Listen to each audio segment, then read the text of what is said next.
All right, find the length of the parabola y equals x squared from 0 to 3. Okay, so if we just draw this out from 0 to 3, we're trying to find the length of that. So this is 3, 9. All right, setting this thing up is easy. The actual integral for it might be a little bit messy, but let's see what we get. Find the, let's see, dy dx is going to be 2x. And so our ds is going to be square root of 1 plus 2x quantity squared dx. All right, so that's the thing we've got to integrate. 1 plus 2x. I could square that out, but I'm not going to. Because we're doing this from 0 to 3. And to do this integral, we've got to use a trig substitution. So this is going to be a trig sub where we do 2x is equal to tan theta. So 2 dx is going to be secant squared theta. And let's see, the radical becomes 1 plus tan squared theta. So that's secant theta.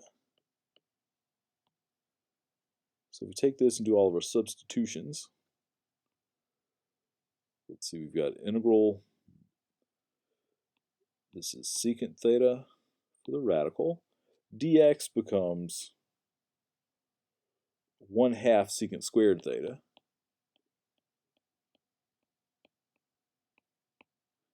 And I'm just going to leave my endpoints off for the moment.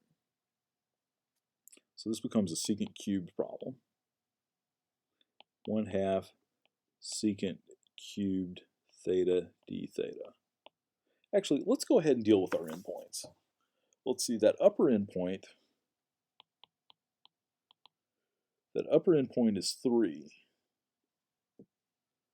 So let's see, 3 equals, or not 3 equals, I'm plugging in 3 for my x here. So I'll get 2 times 3 is 6 equals tan theta. So unfortunately that doesn't have a nice, there's not a nice value we can plug in for that. There's no nice angle that has a tangent of 6. So I'll tell you what, let's do. Let's not translate our endpoints. Let's do this problem until the end, and then put it back in terms of x and plug in the 0 and the 3. All right, so what is, how do we integrate secant cubed? Secant cubed is nasty. It's one of the things that's on the formula sheet, so let's go with it. Secant cubed becomes, let's see, why do I have a third there? We've got the 1/2 out front. And then secant cubed says another half times secant x tan x, although it's secant theta tan theta in our case, plus ln of secant theta plus tan theta.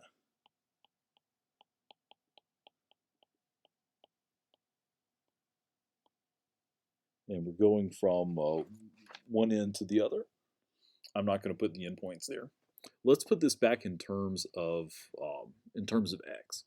Now we're in luck because both of these tans, we can replace the tans with just 2x. But the secants we're going to have to do a triangle for.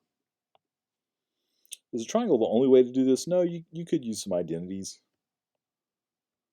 to work out what the tan is, but to work out what the secant is, but I'd rather just do this.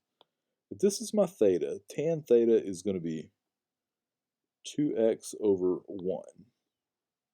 Yeah, opposite over adjacent. So this other side over here is going to be x squared. Well, it's going to be 1 plus 2x quantity squared.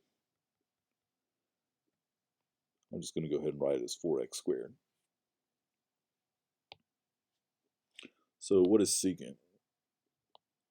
Secant theta Secant is hypotenuse over adjacent. Well, at least it has a denominator of 1, so we get that over 1. So I'm going to come back up here and I'm going to pencil that in under here. 1 plus 4x squared. I'm doing it in purple.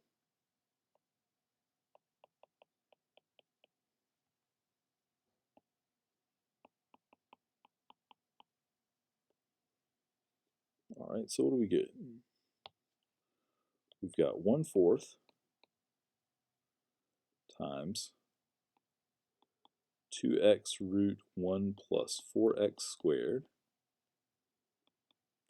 plus ln of root 1 plus 4x squared plus 2x. We're supposed to do this from 0 to 3. All right, so let's plug the 3 in. If you plug in the 3, you get 1/4 of, let's see, this is 2 times 3 is 6.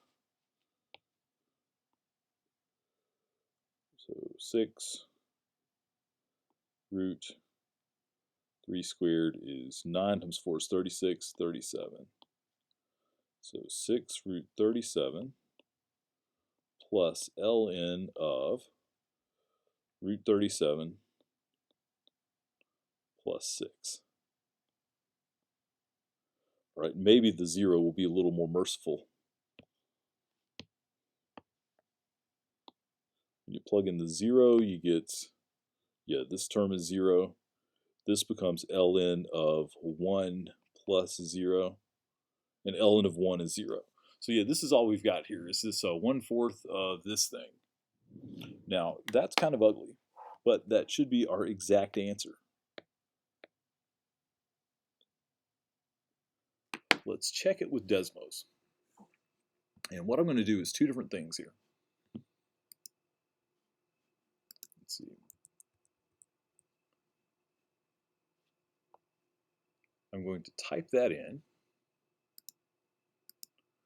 So 1/4 times 6 square root 37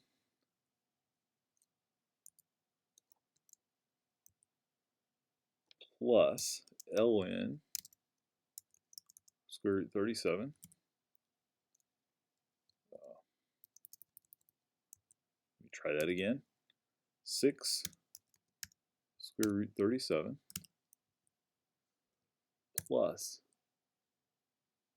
ln 37 plus 6.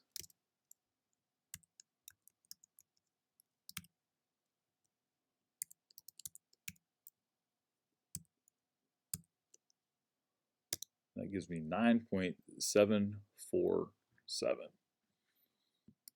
Let's compare that to just having Desmos do the integral. What was our integral? Our integral was 0 to 3 of square root 1 plus 2x quantity squared dx. And it's always nice to see those things come up equal. So anyway, that is a pretty serious example there of an arc length problem.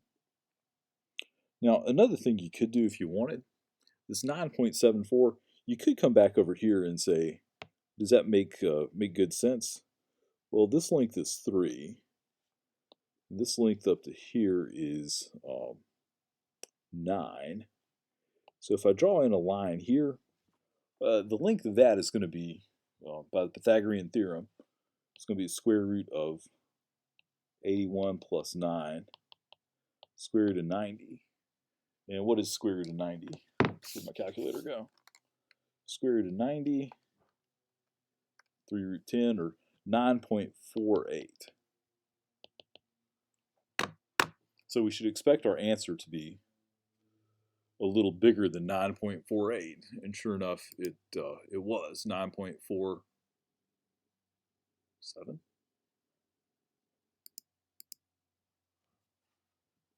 No, we should expect the answer to be a little bit less than that, because if we go from here to here, that's a straight line.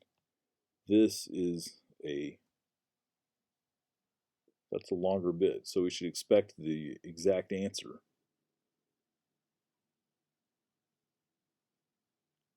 We should expect the arc length to be bigger than 9.48. Oh, and it was. I'm being silly.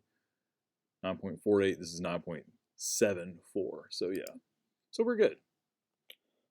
Now, a lot of the problems that I'm going to ask you to do in this section will involve setting up integrals and approximating them, because a lot of these integrals turn out really messy. So we'll stop this example here.